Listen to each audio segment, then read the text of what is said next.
Welcome back to another technical deep dive here in the debug zone.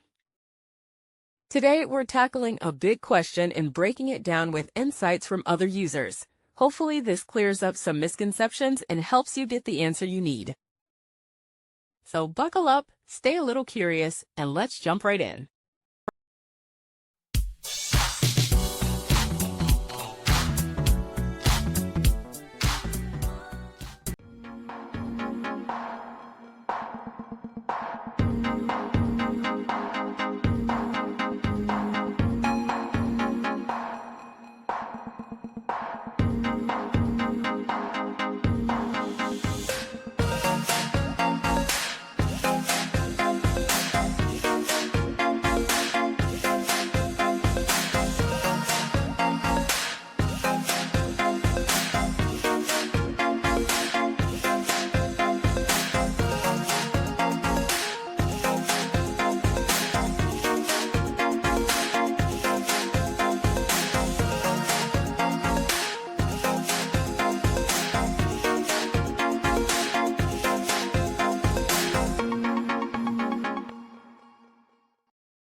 And that's a wrap.